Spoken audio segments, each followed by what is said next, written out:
Here we are on lesson 3, and I'm going to walk you through this starting with bubble number 2, where we are talking about debugging and finding bugs within this code.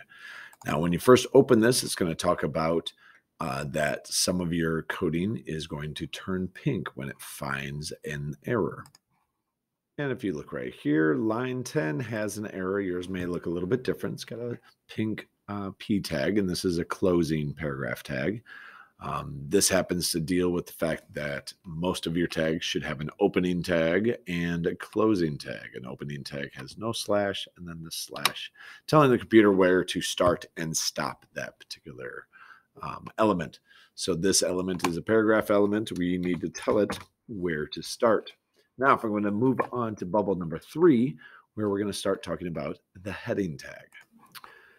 On bubble 3, it has you read about headings and what are headings, and I encourage you to read through these tips over here on the right side.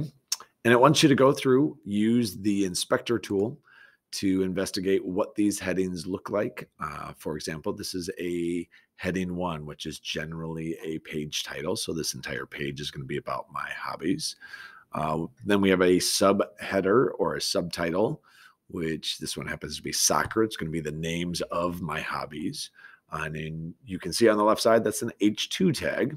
And then we've decided with this design for the years of how long I've done that hobby, it's going to be an H4. We've actually skipped over the H3 tag just to give it a little different look. That same layout is used here for baking and the number of years for baking. And then drawing and the number of years for drawing, notice they have no tags. They are just paragraph tags if you look over here on the left side. So that tells us that we need to match this same pattern where our hobby is an H2 tag. And we're going to do both the opening and the closing tag for that. And then also for our years, remember we are using an H4 tag for that.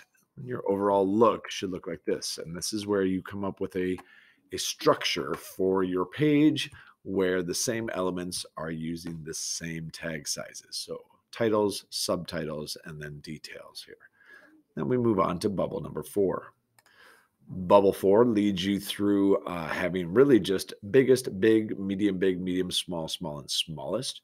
Right here, you can see I've already fixed this so that my largest tag is at the top and my smallest is at the bottom.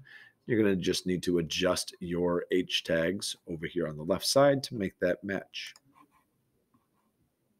Now, this will be your first time getting to a bubble that looks like this, where within bubble 7, you actually have multiple sub bubbles, bubble A, B, C, and D. Now, you'll need to read the directions of which ones you're going to complete. For this one, for 3.7, you are actually going to complete all of these bubbles. And really, they are just a matter of going through and looking at debugging these.